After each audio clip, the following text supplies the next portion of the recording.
తాత నమస్తే. నమస్కారం అండి. మీ పేరేంటి? గండికోట సుబ్బారావు అండి. గండికోట సుబ్బారావు. గండికోట సామ్రాజ్యం. ఈ ఇల్లు ఎవరిది? మాదేనండి. సొంత ఇల్లేనా? సొంత ఇల్లే. జాగా సొంత. అప్పుడు సెంట్ ఇచ్చారండి గవర్నమెంట్. అక్కడి నుంచి తీసుకొచ్చి వేసుకుంది ఇల్లు. ఇప్పుడు అప్పుడు నుంచి పూరిల్లు అది పూరిందండి. మీకు ఎంతమంది పిల్లలు? మాకు ఇద్దరండి, ఒక ఆడపిల్ల మా పిల్లలు. ఏరి మరి పిల్లలు? పిల్లలు లేరు. పెళ్ళిళ్ళు అయిపోయినా? అయిపోయింది. ఎవరింట్లో? పెళ్లి అయిపోయింది. నా పిల్లలు రాజోలు ఇచ్చాను. రెడ్డి పల్లెలో జీతం ఉన్నాడు కొడుకు. కొడుకు కొడుకు అడితే రెడ్డిపల్లి వచ్చేసి ఉండండి.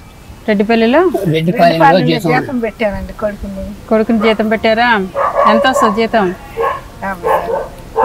సంవత్సరానికి 50,000. సంవత్సరానికి 50,000. వాళ్ళే మాకేం ఇచ్చేది లేదండి. అంటే సంవత్సరానికి ఒకసారి వస్తుందా? నెలలకు మీతోనే ఉంటాడా? మాతో ఉన్నాడు, ఆడే ఉంటాడు. అక్కడే ఉంటాడు. రెయిన్బోగులు ఆడే ఒక్కడే ఉంటాడా? ఒక్కడే ఉంటాడు. ఆడ ఉంటాడు. మేమే ఎప్పుడైనా అవసరం అయితే చూసి చెప్తామండి. మీరిద్దరు ఎలా బ్రతుకుతున్నారు? ఏం పని చేస్తారు? ఏం పని లేదండి. ఆమెకి ఈ పని పోదు, ఆమె పని పోదు, నేను పోను. మరి ఎలా తింటారు? ఏం కోట బియ్యుతున్నారుగా అయ్యే పెట్టుకొని తింటాను. నాకేం డబ్బు వయసు ఉంటే బాగుంటుంది. మీరు వెళ్తారా? ఏ పనికి వెళ్తారు? ఇంటి పనికి మీ కూతురు ఏం తెచ్చేవదా? వాళ్ళే మీరు. మీ కూతురు అల్లుడు ఏం చేస్తారు? వాళ్ళ ఎంత భూమి ఎంత ఉంది వాళ్ళకి? పొలం లేదండి. 20 చుట్టూ మట్టి ఉంది. ఒరే సెంటు పొలం లేదు. కూతురు చచ్చిపోయిందండి. కూతురు చనిపోయిందా? ఎన్నాళ్ళైంది? 2 నెలలు అయింది. 2 నెలలు అయిందా? మరి కూతురు ఉంది అక్కడ పని చేసుకుంటా అన్నట్టు చెప్తున్నారు. లేదు, రొమ్ము క్యాన్సర్ అయ్యి రొమ్ము క్యాన్సర్ అయితే ఆపరేషన్ చేశారు. ఏది కరెంట్తో చేశారు. అది తగ్గకపోతే దాని మీద పరీక్ష కళ్ళు పసిర్లు అయ్యి వాళ్ళని చూపిలా బిళ్ళల బొళ్ళలు తెచ్చి ఇచ్చారు కానీ తగ్గల. ఆ పిల్లలు మరి ఎవరితో ఉంటున్నారు? వాళ్ళే వండుకొని తింటున్నారు. పెద్దోళ్ళు అయ్యారా? ఒక అబ్బాయి పెళ్ళయింది, ఒక అబ్బాయి ఉన్నాడు. ఆ అబ్బాయి కూడా మెకానిక్ చెట్టుకి వెళ్తాడు. వాళ్ళు సంపాదించుకుంటాడు. నేనే అటు ఇటుగా అయిపోయాను. ఏం చేస్తామండి ఇట్లకి. నాకేం దగ్గు వాయసు పని చేయలేకపోతాను. ఆ నుంచి ఇక్కడ రాలేకపోయా, నడవలేకపోయారు ఆయాసంతో. 2 సార్లు 2 సార్లు మధ్య మధ్యలో పట్టుకొని తీసుకొచ్చాడు. ఏం చేస్తాను. ఏం వండుకున్నారు తాత?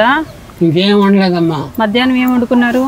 మధ్యాహ్నం మా అమ్మాయి వాళ్ళు పెట్టారు.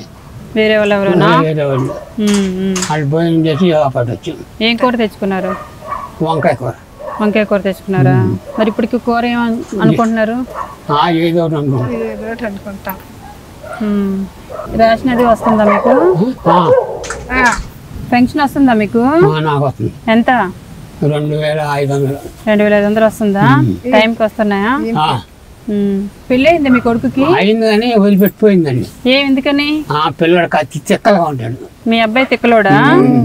ఆ తిక్కలోనే పనిలో పెట్టారా? పెట్టాం. పనికి వెళ్ళడండి. ఏం పని చేస్తాడు అక్కడ? గొడ్డ మలేసి కొట్టడం, గడ్డి కొట్టడం, గడ్డి అలాంటి పనులు చేస్తాడు. పనులు చేస్తాడు. అక్కడ ఉండిపోతాడు. ఇక్కడైతే మాట విండు. వాళ్ళ దగ్గర వింటాడు. వాళ్ళ దగ్గర అంటే చెప్పినట్టు చేస్తాడు, మన దగ్గర చేయడు. పెట్టామనుకో తింటాడు, పొరకుంటాడు. పని కూడా పడి పిలిచాడు రేపా నేను రాను అంటాడు. ఏం చేస్తాం, మైండ్ సరిగ్గా ఉండదు. అందుకని జీతం పెట్టేసా. పెట్టి కూడా 2 సంవత్సరాలు. ఫోన్లేండి, 2 సంవత్సరాల నుంచి అక్కడే ఉంటున్నాడు. ఫోన్లే మా అమ్మ. సరే అయితే ఇవాళ నైట్ కి మాకు హోటల్ దొరకలేదు. గుంటూరు వచ్చాం కదా, రూములు దొరకలేదు. మీ ఇంట్లో 2 మంచాలు ఉన్నట్టున్నాయి, మంచి గట్టిగా ఉన్నట్టున్నాయి. ఉండొచ్చా? ఏమైంది ఏమో మళ్ళీ మిమ్మల్ని అడగాలి కదా. నా బట్టల బ్యాగ్ తీసుకురా రాజు, ఇక్కడ ఉండిపోతాను. మీరు ఇంకెవరి ఇల్లు అని చూసుకోండి, సరేనా? కాదు, ఇల్లు లోపలైతే బాగానే ఉంది కానీ ఏంటిది ఇంత భయంకరంగా ఉంది? ఎంత చోటు మందు కాదనేది మీరు కాదు కదని పట్టించుకోలేదు. మీరు మీరు తినది ఇక్కడ పడేస్తున్నారు. కాలువ ఉంది దీంట్లో. అదే పక్కనే కాలువ పెట్టుకున్నారు, కాలువలో పడేస్తున్నారు. ఆ కాలువ మీకు 2 అడుగుల పక్కనే ఉందని మాత్రం మీరు తెలుసుకోవట్లేదు. మరి పడుకుంటే నేను పాములు గట్ట వస్తేనే మరి కాపలా కాస్తారా మీరు? కాపలా పోడా అసలు రావు, అసలు రావు. మొట్టాంచి మాకు ఎప్పుడు తగల పాము. ఏమో పోతున్నాయేమో ఎవరో తెలిసి మీకు చూస్తున్నాం పెడుతున్నాం. పాములు రావంటే ఇంత బూజుగా పాదులు పక్కన కొంత కుళ్ళు కాలువ మొత్తం ఇదంతా ఉన్నాయి. పాములు రాకన్నా ఎందుకు వాటి స్థావరంలో మీరున్నారు, లేదంటే మీ స్థావరంలో అవి ఉన్నాయి అర్థం కావట్లేదు. అయ్యే ఉండయి మా స్థావరంలో మేమున్నాం. అదే కదా. అది మరి ఎలా కాపలా పడుకోవచ్చా? కాపలా ఉంటారా లేకపోతే అవి రావా? అవి రావండి అసలు. బియ్యం తీసుకురండి మరి రాత్రికి వండాలంటే వంట మళ్ళీ మీ బియ్యం అయిపోతాయేమో. మా బియ్యంతోనే వంట చేయండి. బియ్యం తీసుకురండి అమ్మా.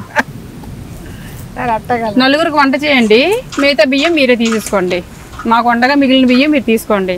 ఒక్కొక్కరు 10 కిలోలు తింటారు, ఎక్కువేం తినరులే. మేము ఇచ్చింది 25 కిలోలు.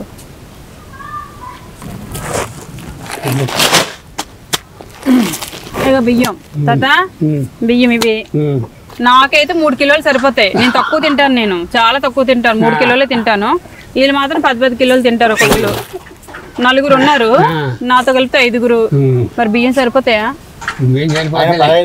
ఇక పచ్చడి డబ్బాలు మరి మీ కూరలు మళ్ళీ మీరు వండిన కూర సరిపోకపోతే ఎందుకైనా మంచిదని సేఫ్టీగా పచ్చడి డబ్బా తెచ్చుకుంటున్నాం. మేము తెచ్చుకుని మేమే తింటాం, మీరు వండాలి అంతే. సరేనా? వండుతావా? మా అమ్మాయి మంచి మాట అందా. ఇక నూనె తాతోయ్, నూనె అన్నీ ఉంటాయి, వీటితోనే వంట చేయండి మాకు. సరేనా? హోటల్ దొరక్క మీ ఇంట్లో ఉంటున్నాం, లేకపోతే మిమ్మల్ని ఇబ్బంది పెట్టాలని ఏం కాదులే. సరేనా? కూర ఏం తెస్తావు తాత?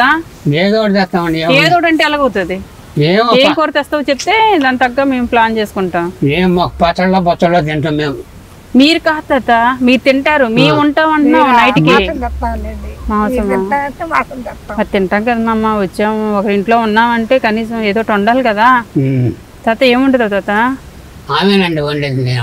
నువ్వేం తెస్తావు? నువ్వు కదా మగాడివి, బయటకు వెళ్ళి తేవాల్సింది. అసలు వెళ్ళాను నేను, ఆమె వెళ్ళేది ఏడపోయినా ఆమె పోయేది. ఏం మాసం తెస్తారు? కోడి మాసం తినను తాత, నేను గొరిపొత్తు మాసం తింటాను. ఇంటికి చుట్టాలు వచ్చినా కూడా మీరు తేమ్మంటే తేరని అంటున్నారు. లేదు తేరా తెస్తాం కానీ అది ఆదివారం ఒక్కరోజే వచ్చేది. ఆదివారం వరకు ఉంటాం, పోనీ అది తినేసి వెళ్తాం. ఏమైంది? సరే మరి బియ్యం బస్తా ఒక రోజుకి వస్తాయి మాకు.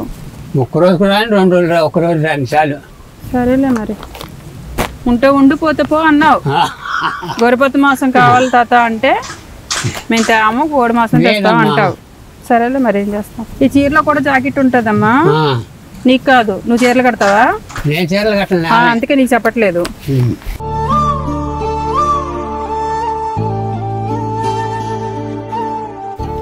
ఉండు, బాగా వంట చేయమ్మా, బాగా ఆకలితో ఉన్నాం.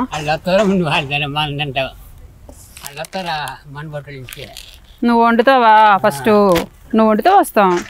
ఇగో నీకు బనీను టవలు పట్టుకో.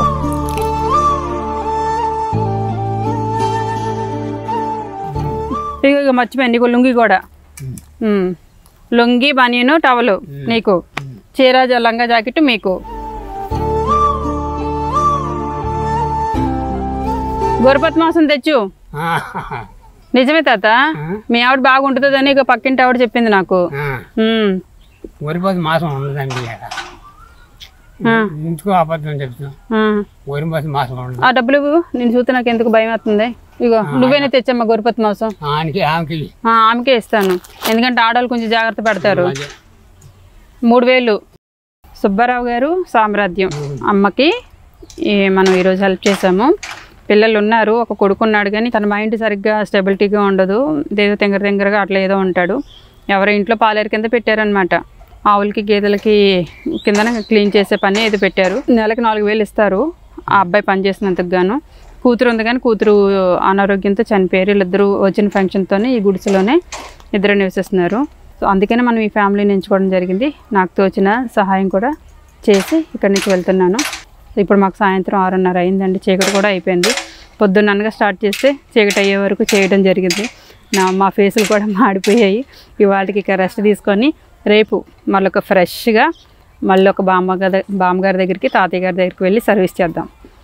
Thank you so much. మీరందరూ నాకు కొంచెం సపోర్ట్ చేయండి. నా వీడియోలు చూస్తే కనుక ఇలాంటి తాత బామ్మలకి కడుపు నిండా అన్నం పెట్టే అవకాశాన్ని మీ ద్వారా నేను కల్పించిన దాన్ని అవుతాను.